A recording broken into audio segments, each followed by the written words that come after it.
설 연휴가 시작되었습니다. 처음으로 양가 부모님께 인사드리는 신랑 신부님은 화이팅이고요. 모쪼록 맛있는 것도 많이 드시고 가족들이랑 오랜만에 모여서 즐거운 시간 보내시길 바랍니다. 근데요, 연휴 끝나고 나서 예신 예랑이한테 아주 가끔씩 이런 연락을 받으실 수도 있습니다. 우리 엄마가 그러는데 이 한마디. 이 한마디가 카톡으로 딱 오는 순간 심장이 철렁하실 수도 있거든요.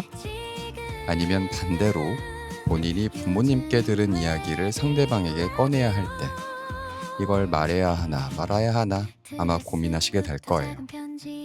명절이 즐거운 이유는 가족이 모이기 때문이고 명절이 힘든 이유도 가족이 모이기 때문이거든요.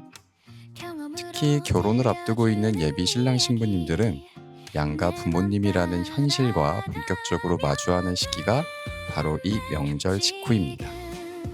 이게 바로 명절 후에 찾아오는 일명 양가 후폭풍인데요. 다른 말로는 메리지 블루라고도 하죠. 결혼을 준비하다가 찾아오는 우울한 감정을 의미해요. 설이나 추석처럼 양가 가족이 한자리에 모이거나 각자 부모님을 만나고 온 직후에 가장 강하게 찾아올 수 있다고 합니다. 오늘은 이 양가 후폭풍을 어떻게 잘 넘길 수 있는지 감정을 조율하는 실전 꿀팁들을 알려드릴게요. 안녕하세요. 요즘 사람들의 요즘 결혼을 응원하는 요즘 웨딩 라디오, 저는 라디오 DJ 웨디입니다.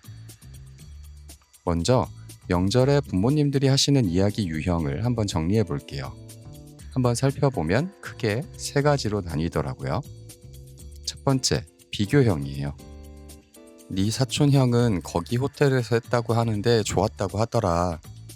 옆집 누구누구는 예단으로 뭘 받았다던데? 이런 말씀들이요.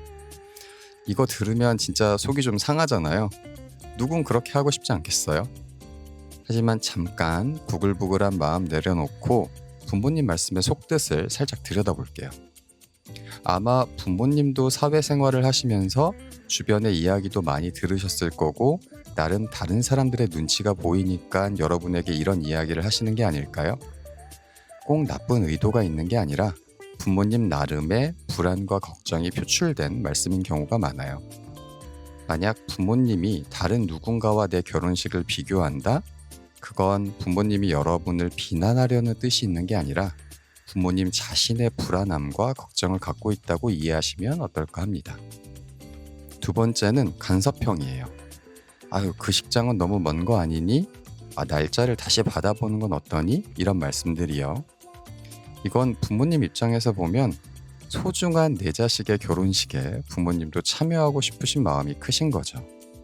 어렸을 적부터 품 안에 소중하게 키워왔고 다 우리 아들, 딸 잘 되라고 하는 마음인 건데 약간은 네거티브하게 이런 식으로 표현되는 거죠. 세 번째는 현실 자각형이에요. 아이고, 집값은 누가 더 내니? 결혼하고 나서 용돈은 어떻게 할 거니? 이런 경제적인 질문들이요. 이것도 결국은 우리 자녀가 잘 살 수 있을까 하는 불안감에서 나오는 말씀인 거예요. 자, 이 세 가지 유형, 비교, 간섭, 현실 자각, 명절에 이런 말씀을 들으셨다면 여러분만 겪는 건 아니라는 걸 먼저 알아주세요. 너무 부모님 말씀에 발끈해서 말싸움이 시작되면 단순히 부모님과 여러분 사이의 말싸움으로 끝나지 않고 배우자 또는 배우자 가족과의 갈등으로 번질 수 있어서 이땐 우선 부모님의 속뜻이 걱정과 불안에서 시작된다는 점만 잘 이해하고 넘어가시는 게 중요할 것 같아요. 그런데 진짜 중요한 건 이 다음이에요. 부모님한테 들은 이야기를 상대방한테 어떻게 전달하느냐, 이게 정말 핵심입니다. 여기서 많은 분들이 실수를 하시거든요. 부모님이 하신 말을 그대로 전달하는 건 정직한 게 아니라 사실 폭탄 투하에 가까워요. 예를 들어 볼게요. 부모님이 그 집은 왜 그렇게 예의가 없니? 라고 하셨다고 가정해 볼게요. 이걸 상대방한테 우리 엄마가 너네 집 예의 없대 라고 전달하면 이건 뭐 싸우자고 이야기를 던지는 거죠. 한번 생각해 보죠. 예의가 없다는 말씀이 진짜 상대방 집안을 무시하는 걸까요? 사실 친한 친구들 사이에선 막역하게 농담도 던지고 친근하게 이야기를 하는데 낯선 사람이 친한 친구처럼 너스레를 떨면 좀 예의가 없어 보이잖아요. 다시 생각해보면 상대방은 친해지고 싶은 마음으로 대화를 한 건데 아직 우리 부모님은 낯설다 보니까 예의가 없다고 느끼신 걸 수 있어요. 양가가 아직 서로 익숙하지 않으니까 소통 방식이 다른 걸 좀 불편하게 느끼시는 거거든요. 그래서 전달하실 때는 이렇게 바꿔보시는 거예요. 우리 부모님이 아직 서로 만난 횟수가 적다 보니까 좀 어색하셨던 것 같아. 많이 낯설으셨대. 이렇게 하면 부모님 말씀의 본래 의미도 살리면서 상대방 기분도 상하지 않고 같이 이야기를 나눌 수 있게 되지 않을까요? 그리고 하나 더 팁을 드리면요. 상대방한테 부모님의 말씀을 전달할 때 주어를 누구로 쓰느냐가 정말 중요해요. 엄마가 이러래, 아빠가 저러래 이렇게 부모님을 주어로 놓으면 듣는 쪽에서는 시어머니 대 나 혹은 장인어른 대 나 이런 구도가 만들어지거든요. 대신에 부모님 말씀의 주어만 나 자신으로 바꿔보세요. 나는 이렇게 하는 게 좋을 것 같아. 나도 생각해봤는데 이 부분은 이렇게 하면 어떨까? 이런 식으로 말이죠. 부모님 의견 중에 반영할 부분이 있다면 그걸 본인의 생각으로 한번 소화한 다음에 내 의견으로 전달하시는 거예요. 그러면 상대방 입장에서는 부모님한테 압박을 받는 느낌이 아니라 내 파트너와 함께 상의하는 느낌이 되거든요.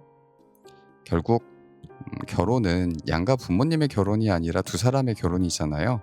그래서 부모님 의견 중에 반영할 건 반영하되 최종 결정은 우리 둘이 한다는 기준을 세워두시면 훨씬 마음이 편해지실 거예요. 그리고 마지막으로 감정적으로 힘든 이야기를 전달해야 될 때는 감정 샌드위치 화법을 추천드려요. 자, 공감, 본론, 대안 세 가지만 기억하시면 되는데 먼저 공감부터 해주세요. 자기가 명절에 우리 집 가서 고생 많았던 거 알아. 정말 고마워. 이렇게 얘기하고 그 다음에 본론을 꺼내시는 거예요.